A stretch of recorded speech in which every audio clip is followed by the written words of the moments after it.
City Church family, it is great to be with you again. I have more encouraging updates and some comments about how we can be loving one another well during this time. If you thought last week, no, that was too encouraging, you can't possibly have more encouraging news, I have more encouraging news.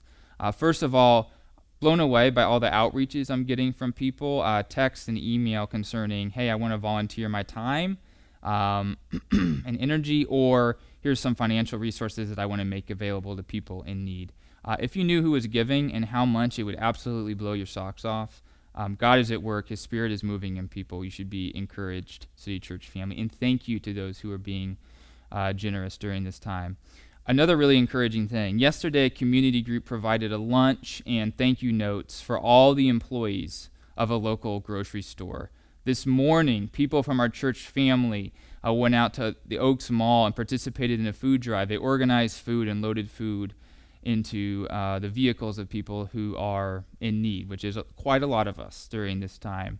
And then on top of all of that, I am hearing incredible reports about people in our church family continuing to engage community groups, huddles, our Sunday morning service. A lot of people have been participating in the watch party. Thank you for participating, for engaging. I know it's hard. Maybe it was novel at first. Surely it's not novel anymore. Please don't grow weary of doing good and engaging spiritually in this way. Praise God for your involvement. And you know what? I also heard reports this morning and in previous mornings of people going out and dropping off little gifts for people in our church family who are struggling and having a hard time. Thank you for doing that. Your generosity is seen and greatly appreciated. One more thing. I am getting my hair cut tonight. I don't necessarily want you to pray about this because you have a lot more important things to be praying about, but it is going to happen tonight, so we'll see what happens on Sunday. This morning, my daughter said, Dad, your hair looks like a rock star. And at first, I was very encouraged. And then she told me, I don't like rock star hair. So all the more reason to get that haircut tonight. My wife has been hoping for this opportunity for a long time, and she's finally going to get it. And I'm very grateful for that and her help. Things to be talking about as far as how we can love one another well. First of all, we've noticed pastorally, and this is true everywhere, not just in our church, that people are having vastly different experiences throughout this pandemic. Some people have been relatively refreshed. This has been a restful time for them.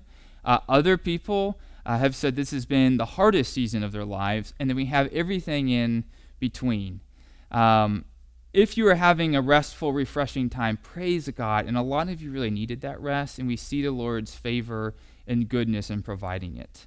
No reason to feel guilty at all. That is a gift from the Lord to be embraced and cherished.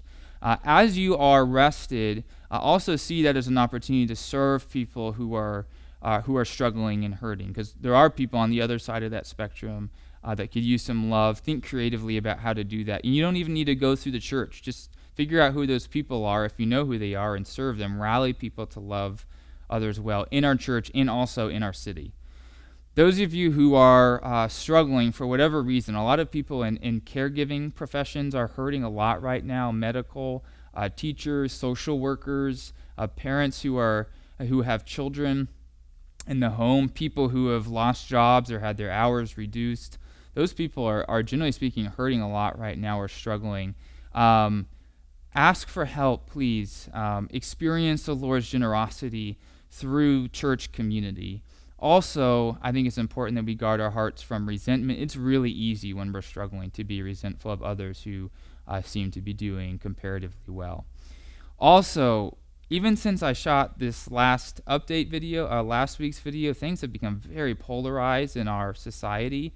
No doubt, in our own church, we have people on very different sides as far as how our country should proceed in the coming weeks and months. By the grace of God, in the coming weeks and months, by the grace of God, let's practice charitableness. And something that really helps with that is to put yourself in someone else's shoes and try to understand why their views might be very different than yours. And a lot of times it has to do with what they perceive their most immediate needs to be.